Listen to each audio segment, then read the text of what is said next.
కింద ఇసుక ఉన్నది, దాని కింద బొగ్గు ఉన్నది, నీళ్ళు పోతే ఇట్లా అవుతుంది. ఇలా మా ఇసుక ఇసుక ఇసుక గడ్డలు ఉన్నాయి దాని కింద, బొగ్గు అది ఉన్నాయి, పొరలకి నీళ్ళు పోతే అది ఉబ్బిపోతుంది పోతుందని చెప్పాలి కదా. ఎలా మీరు ఇంజనీర్లు అనేటోళ్ళు స్పెషలిస్టు, నేను జర్నలిస్టును.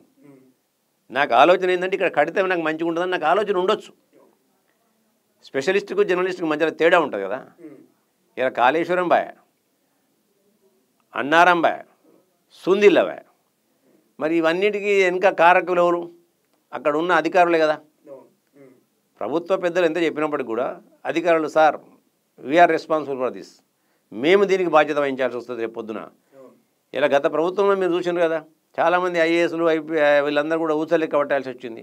కాబట్టి వాళ్ళు వాళ్ళ బాధ్యతలు నెరవేర్చినప్పుడు ఇవన్నీ కూడా కావాలి. కేటీఆర్ చెప్పిండు, కేటీఆర్కి ఆయనకు సోకు ఉంది దీని మీద, నేను క్విడిప్రో కింద నా అకౌంట్లోకి ఇన్ని డబ్బులు వస్తాయని చెప్పి.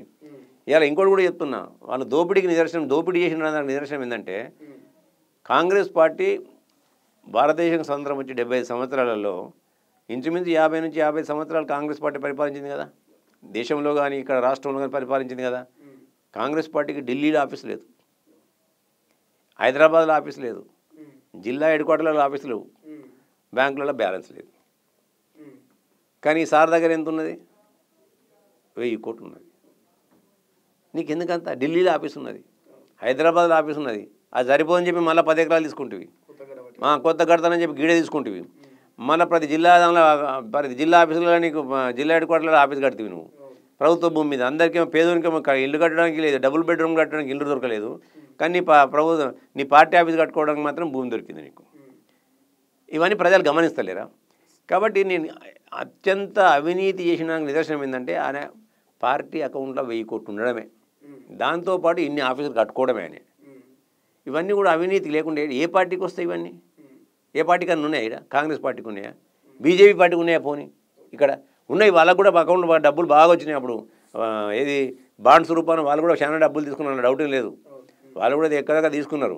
కానీ మరీ ఇంత ఒక రీజనల్ పార్టీకి, అది దేశవ్యాప్తంగా ఉన్న పార్టీ, ఇది రీజనల్ పార్టీ, అధికారం ఉన్నాయి 10 సంవత్సరాలు, అది సంపాదించరు. ఇలా ఆదాని అంబానీతో అదైపోయిన వాళ్ళు.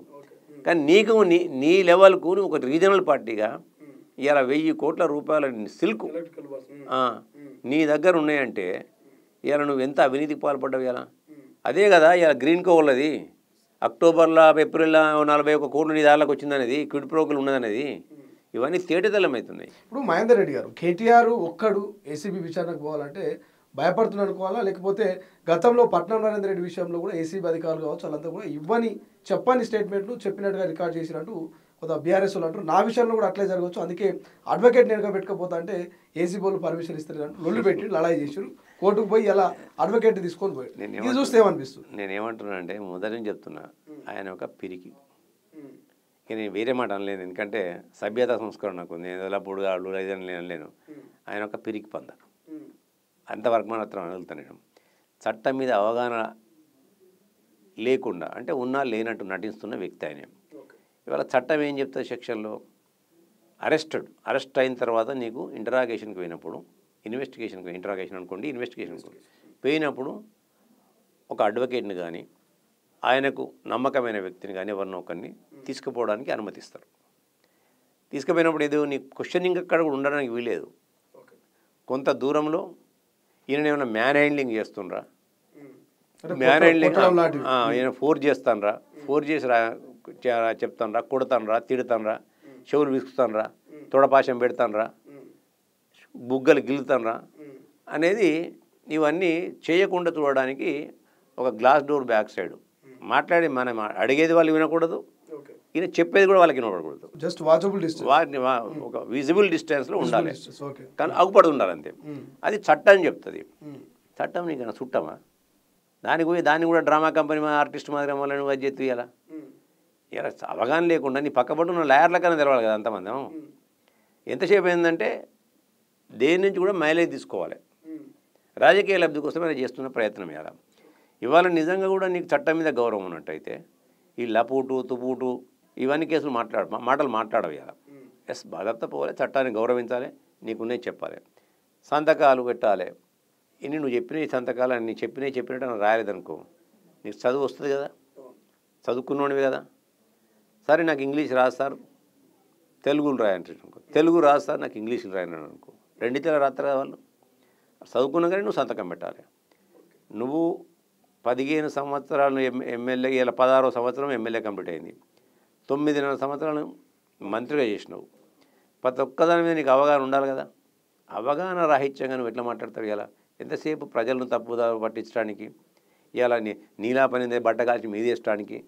ఇప్పుడు ఏసీబీ కానీ ఈడీ కానీ రెండు, ఇటు బీజేపీ కాంగ్రెస్ రెండు కుమ్మక్కై మా మీద అక్రమ కేసులు పెడతా ఉన్నాయి అనేది కేటీఆర్ మాట్లాడుతున్నట్టు మాట. నిజంగా ఈ బీజేపీ కాంగ్రెస్ రెండు ఒకటే అంటారా? నిజంగానే బీఆర్ఎస్ని టార్గెట్ చేసి అనుకోవాలా? ఇప్పుడు చేతగాక మాట్లాడే మాటలు అవన్నీ. ఎక్కడేం లేనప్పుడు ఏం చేయాలి? ఎక్కడనే ఒకరిని ఇంతకుముందు అన్న బట్ట కాల్చి మీదేయాలి. ఇలా చీకట్లో పోయి కాళ్ళు పట్టుకొచ్చేది వాళ్ళు అందరికీ ఏర్పడేయాలి. ఢిల్లీకి పోయి ఏమంటా అంటే ఢిల్లీకి పోయి కవిత వాళ్ళ చెల్లె బెయిల్ విషయంలో కానీ ఎక్కడ కానీ నేనుగా చెప్పేది, ప్రజలు చెప్తాను, అనేకమైన ఛానళ్ళు చెప్పినాయి. కాళ్ళు పట్టుకొచ్చుకున్నది ఎట్లా, ఏళ్ళు పట్టుకొచ్చింది ఎట్లా అనేది అందరికీ ఏర్పడు. ఎవరు ఎక్కడ పోయి మాట్లాడిన అని కూడా అప్పుడు కూడా మేము చాలా సందర్భాల్లో చెప్పాము. ఇవాళ కూడా ఇలా ఏసీబీ కేసు బుక్ కాగానే ఫస్ట్ ఎయిడ్కి పోయినావే ఢిల్లీలో ఏం పని ఉండే నీకు? నీ పార్టీ రీజనల్ పార్టీ, ఢిల్లీలో నీకేం పనే? ఆడిపో ఎవరి కాలు పట్టుకొచ్చుకున్నావు?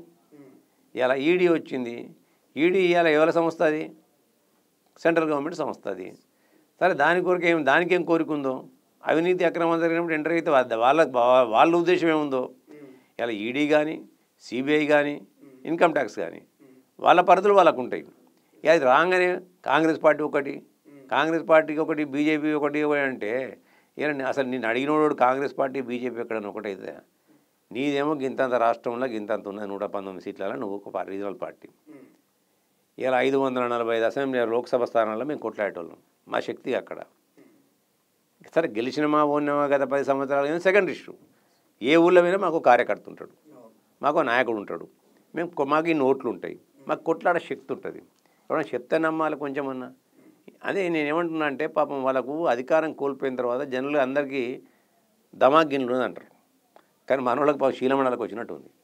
ఆ శీలమండలకు వచ్చినప్పుడు ఒత్తుకున్నప్పుడు వాళ్ళ ఏమైనా కాలు కింద పడినప్పుడు వాళ్ళకి ఏమైనా పిచ్చి పిచ్చి ఆలోచనలు వచ్చి చెప్తున్నట్టు. అది అలా వ్యవస్థల మీద, సంస్థల మీద నమ్మకం లేని వ్యక్తులు మాత్రమే ఇటువంటి మాటలు మాట్లాడతారు. ఇదంతా కూడా గాలి రాజకీయం, గాలి మోటార్లకి దిగిన రాజకీయం చేసిండు. నేను ఎక్కడ కూడా తండ్రి తట్టు బిడ్డ అయినా. ఆయనకైనా ఉద్యమాలు చేసింది ఎక్కడి, ఆయనకైనా అవగాహన ఉన్నది ఎక్కడ చెప్పు నాకు? ఆయన నుంచి వచ్చిండు తెలంగాణ ఉద్యమం పేరిట తెలంగాణ అమరవీరుల యొక్క త్యాగాల పునాదుల మీద వీళ్ళు భోగాలను భావిస్తారు. ఆ భోగాలలో భోగి మంటలు కూడా ఉంటాయి. ఆ మంటలలో పడితే మా చితి మంటలు అయితే అని కూడా తెలవాలి కదా వీళ్ళకు. ఆ భోగి మంటలు చితి మంటలు అయితే అని కూడా తెలవాలి కదా వీళ్ళకు. ఎంతసేపు ఆ భోగి మంటలలో కాదు కదా, నీ పాప ప్రాయచిత్తం కూడా జరగాలి కదా ఇలా. కాబట్టి నువ్వు దవ్వుకున్న గోతులను నువ్వు వడ్డవేయాల. ఆ అహంకారము అహంభావంతో ఏదైతే నువ్వు విర్రవీగినవో అందులో చేసిన పొరపాటుతోనే ఇలా నువ్వు తవ్వుకున్న గోతులను నువ్వు వడ్డవేయాలి. ఇప్పుడు మహేందర్ రెడ్డి గారు, ఇంత జరుగుతుంది రాష్ట్రంలో, ఓవైపు కాళేశ్వరం విచారణ, ఇంకోవైపు విద్యుత్ కొనుగోలు విచారణ, ఇంకోవైపు ఫోన్ ట్యాపింగ్ కావచ్చు, ఇప్పుడు ఫార్ములా ఈరేసు, గొర్రెలు, చేపలు, రొయ్యలు, ఇట్లా పోతే చాలా విషయాలు జరుగుతూ ఉన్నాయి గత 10 ఏళ్ళ బీఆర్ఎస్ సర్కార్కి సంబంధించి.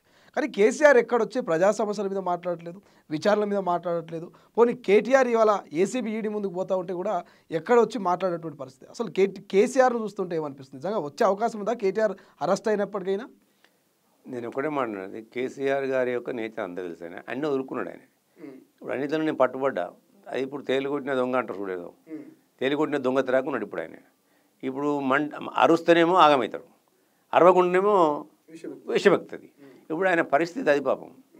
అందుకని చెప్పి ఆయన ఏం చేయాలని చూడకుండా ఉన్నప్పుడు ఈడీ కవిత గారు పోయినప్పుడు కూడా ఏమనలేదు. ఎందుకంటే దొంగతనం చేసింది బాధ తెలుసు కదా, కళ్ళమ్మింది ఆమె. ఢిల్లీలో వల్ల కళ్ళమ్మింది అందరికీ ఏర్పడు కదా. ఇలా ఆడపిల్ల కళ్ళమ్మింది ఏం చెప్పుకోవాలి ఆయన? ఇలా కొడుకు దొంగతనం చేయడం ఏం మాట్లాడాలి ఆయననే? ఆయనే చెప్పిండు కదా, కొడుకే చెప్పిండు కదా. అరే వాడే చెప్పే బేవ కొడుకాడు అలా పుడుకాడు వాడే చెప్పి నేనేం చేయాలనుకుంటాడు కదా ఆయనే. ఇలా బాధ నేనే ఇచ్చిన, నేనే బాధ్యుని, దీనికి నేనే బాధ్యత వహిస్తా, జైలుకు పోతా, యోగా చేస్తా, యోగా నుంచి వచ్చి మంచిగా కడిగిన ముత్యంలో బయటకు వస్తా, వాకింగ్ చేస్తా, అదే పాదయాత్ర, ముఖ్యమంత్రి అవుతా అని. అరే మావాడు బడబంచే చెప్పిండు అనుకున్నాడు ఆయన. ఇక మనకి మొత్తం ప్రణాళికబద్ధంగా ఉన్నాడు, నేను సపోర్ట్ చేయాలని చెప్తున్నాడు ఆయన.